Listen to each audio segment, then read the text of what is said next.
Assalamualaikum warahmatullahi wabarakatuh. Perkenalkan, kami dari kelompok yang akan mempresentasikan mengenai diabetes mellitus tipe 1 dan tipe 2. Berikut anggotanya, ada saya sendiri, Andini, dan ada Kania Pramesti, juga Rizda Aulia Hairani. Berikutnya akan langsung kepada pemaparan materi mengenai definisi diabetes mellitus yang akan dibacakan oleh Kania Pramesti. Silahkan. Definisi diabetes mellitus. Diabetes mellitus adalah penyakit metabolik yang terikat dan dengan abnormalitas metabolit karbohidrat, lemak, protein, dan menghasilkan komplikasi kronik termasuk penyakit mikrovaskular serta neuroparetik menurut American Diabetes Association 2022. Penyebab diabetes mellitus yaitu gangguan metabolisme yang terjadi pada organ pankreas. Gangguan metabolit ini ditandai dengan peningkatan gula darah atau kondisi hiperglikomia yang disebabkan oleh penurunan jumlah insulin yang dihasilkan pankreas. Penyakit ini merupakan penyakit menahun yang dapat diderita seumur hidup.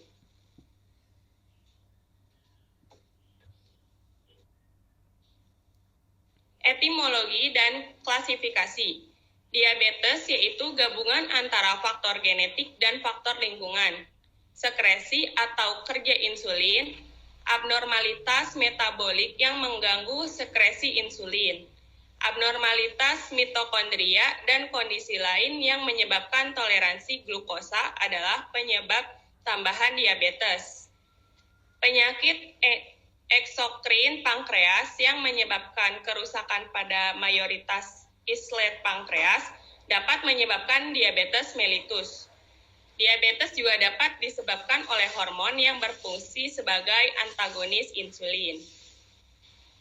Diabetes mellitus diklasifikasikan menjadi 4, yaitu diabetes mellitus tipe 1, tipe 2, gestation, dan lainnya.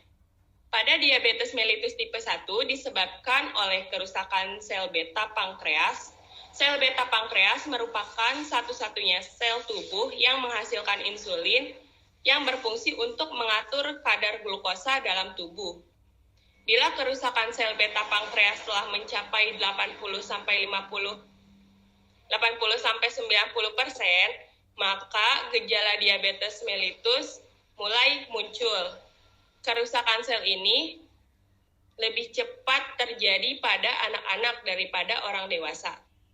Pada diabetes mellitus 2 disebabkan oleh penurunan sekresi insulin, resensi sel terhadap insulin, atau kombinasi dari kedua faktor diabetes mellitus tipe 2. Menjadi masalah kesehatan global dan serius yang berevolusi karena perubahan budaya, ekonomi, sosial, populasi lanjut usia, peningkatan urbanisasi, perubahan pola makan atau peningkatan konsumsi makanan olahan dan gula, obesitas, aktivitas fisik berkurang, gaya hidup tidak sehat, malnutrisi pada janin, dan paparan hiperglikemia pada janin saat lahiran. Selanjutnya ada epidemiologi yang akan dibacakan oleh Rizda Aulia Hairani. Silahkan. Selanjutnya yaitu epidemiologi pada diabetes mellitus. Dalam skala global, pada tahun 2019, sekitar 463 juta orang dewasa di dunia menderita diabetes. Prevalensi diabetes global diperkirakan akan meningkat menjadi 700 juta pada tahun 2045. Di Indonesia, prevalensi diabetes pada populasi dewasa mencapai sekitar 6,2%. Diperkirakan ada sekitar 10 juta orang dewasa yang hidup dengan diabetes di Indonesia. Diabetes menyebabkan kematian sekitar 4 juta orang setiap tahunnya secara global. Patofisiologi diabetes mellitus. yaitu diabetes mellitus tipe 1. Terjadinya diabetes mellitus tipe 1 yakni adanya reaksi autoimun akibat peradangan pada sel beta. Hal ini menyebabkan timbulnya antibodi terhadap sel beta yang disebut islet sel antibody. Reaksi antigen sel beta dengan antibodi islet sel antibody yang ditimbulkannya menyebabkan hancurnya sel beta. Selain karena autoimun, diabetes mellitus tipe 1 juga bisa disebabkan virus Coxsackie, rubella, cytomegalovirus atau CMV, herpes dan lain-lain. Kedua, diabetes mellitus tipe 2. Terjadinya diabetes mellitus dapat terjadi melalui dua keadaan, yaitu resistensi insulin dan disfungsi sel beta pankreas. Penyebab diabetes mellitus tipe 2 adalah kegagalan sel sasaran insulin dalam memberikan respon pada insulin secara normal. Tanda diabetes mellitus yaitu tanda awal yang dapat diketahui bahwa seseorang menderita diabetes mellitus atau kencing manis Haiti dental adalah peningkatan kadar gula darah yang dapat mencapai 160 sampai 180 mg per dl dan air seni penderita kencing manis yang mengandung gula atau glukos yang menyebabkan urin sering dilebung atau dikerubuti semut. Selanjutnya ada gejala diabetes mellitus, yaitu adanya keluhan yang khas seperti banyak buang air kecil terutama di malam hari atau foliuri, mudah merasa haus atau polidipsia, mudah merasa lapar atau poliphagia, frekuensi urin terus meningkat atau glisokuria. Kemudian penurunan berat badan. Berat badan menurun cepat, tanda sebab yang jelas. Selanjutnya adanya keluhan yang tidak khas. 1. Sering kesemutan atau mati rasa pada ujung syaraf di telapak tangan dan kaki. 2. Gatal-gatal di sekitar genitalia. 3. Sering keputihan pada wanita. 4. Adanya bisul yang hilang timbul. Dan 5. Penglihatan kabur. Selanjutnya ada data laboratorium, yang dimana data laboratorium tersebut hasil pemeriksaan yang tidak memenuhi kriteria normal atau kritetis diabetes mellitus digolongkan di dalam kelompok prediabetes yang meliputi toleransi glukosa terganggu dan glukosa darah puasa terganggu atau GDPT, yaitu glukosa darah puasa terganggu GDPT. Hasil pemeriksaan glukosa plasma puasa antara 100 sampai 125 mg per dl dan pemeriksaan glukosa plasma sampai kurang lebih per jam 140 mg per dl. Kedua, toleransi glukosa terganggu TGT. Hasil pemeriksaan glukosa plasma 2 jam setelah TTGO antara 140 sampai 199 mg per dl dan glukosa plasma puasa kurang dari 100 mg per dl. Bersama-sama didapatkan GDPT dan TGT.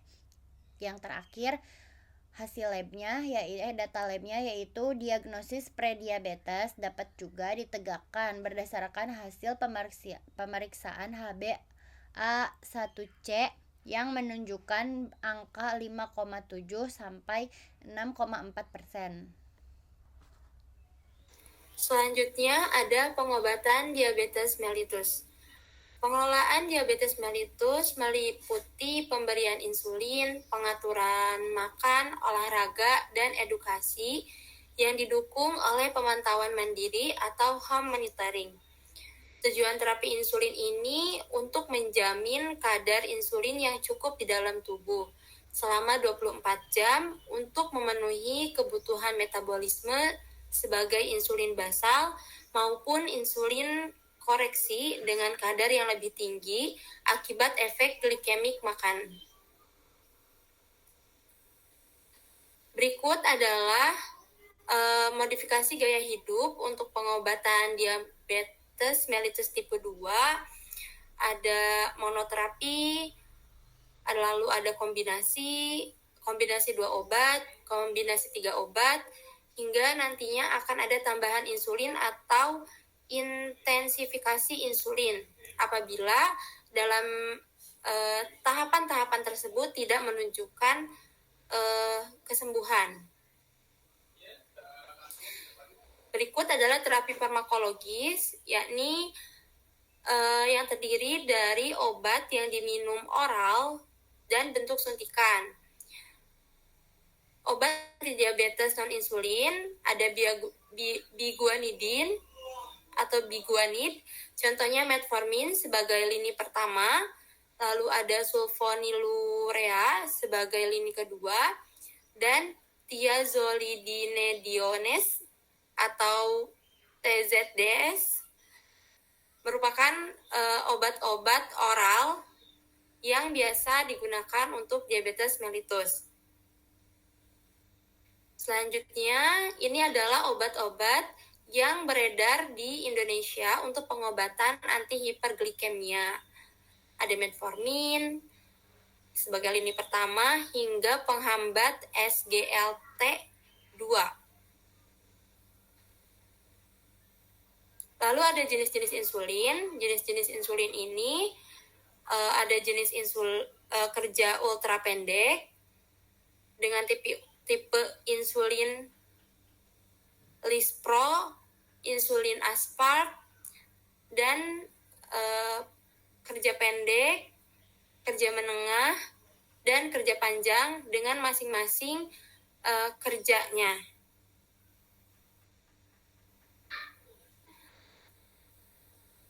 Berikut adalah kesimpulan atau penutup berdasarkan hasil